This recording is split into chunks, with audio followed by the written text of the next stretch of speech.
37 साल से गायब विमान ने एयरपोर्ट पर किया लैंड। गाइस, आज के वीडियो में हम सालों पहले बनी इस मिस्ट्री का सच जानने वाले हैं। 37 साल से गायब विमान अचानक से एक एयरपोर्ट पर लैंड करता है और इस रहस्यमय विमान को लेकर तरह तरह की बातें बनना शुरू हो जाती है। यहाँ तक कि इनकी खबरें तक छप जाती है, जो कि लोगों के लिए पहेली बन जाती है। गाइस, आज के वीडियो में हम सालों पहले शुरू हुई एक ऐसी अफवाह के बारे में बात करने वाले हैं, जिस पर लोगों ने आंख मूंद कर भरोसा कर लिया था। बात है 1955 की। पैन अमेरिकन फ्लाइट नंबर 914 गायब हो जाती है। विमान कहाँ गायब हो गया, इसका कोई पता नहीं लगता।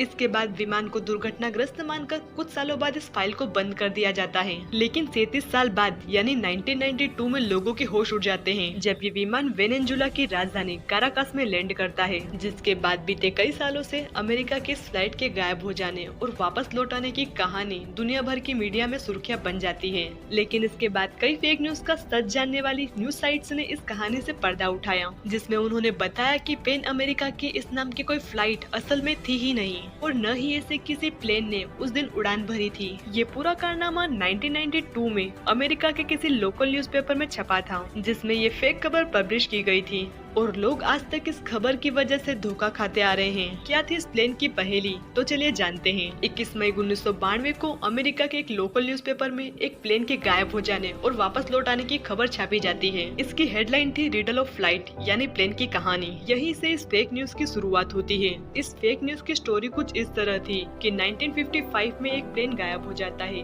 जो कि 1985 में वापस लौट कर आ जाता है। इस दौरान एक बातचीत की रिकॉर्डिंग को इसका सबूत बताया जाता है। बातचीत कुछ ऐसी होती है। पायलट कहता है कि हम कहाँ हैं। इतने में एयर ट्रैफिक कंट्रोल से आवाज आती है कि ये वेनेजुएला है और आप कहाँ से आए हैं। पायलट जवाब देता है कि हम न्यूयॉर्क से आए हैं और ये फ्लाइट नंबर 914 है, मियामी फ्लोरिडा के लिए। इसके बाद कंट्रोल पैनल से आवाज आती है कि तुम इतनी बड़ी गलती कैसे कर सकते हो, तुम 2000 किलोमीटर दूर कैसे आ गए। इसके बाद कंट्रोल पैनल पर बैठा व्यक्ति अपनी डायरी चेक करता है, जिसके बाद पता चलता है कि जिस प्लेन का जिक्र किया जा रहा है उसने 1955 में आखिरी उड़ान भरी थी। कंट्रोल पैनल कंफ्यूजन में प्लेन को उतरने की इजाजत दे देता है। बताया जाता है कि जब तक अफसर उस प्लेन की जांच के लिए जाते हैं, तब तक प्लेन गायब हो चुका होता है। न्यूज़पेपर में पब्लिश होने के बाद ये खबर पूरी दुनिया में फैल जाती है। यहीं से अफवाहों का दौर शुरू हो जाता है। कुछ लोगों का कहना था कि ये प्लेन बरमुडा ट्रायंगल से वापस लौट कर आ गया, तो कुछ लोगों ने इसे दूसरी दुनिया से जोड़कर देखा, तो कुछ लोगों ने इसे टाइम ट्रेवलिंग का नाम दिया और लोग इसे अलग अलग तरीके से पेश करने लगे। लोगों ने कई तरह के सवाल उठाए, जिसके बाद ये खबर आग की तरफ फैल जाती है और कई लोग इस पर विश्वास भी कर लेते हैं। जैसे कि प्लेन आखिर इतने समय तक कहाँ था, इसका ईंधन खत्म क्यों नहीं हुआ, क्या ये किसी खुफिया मिशन पर था।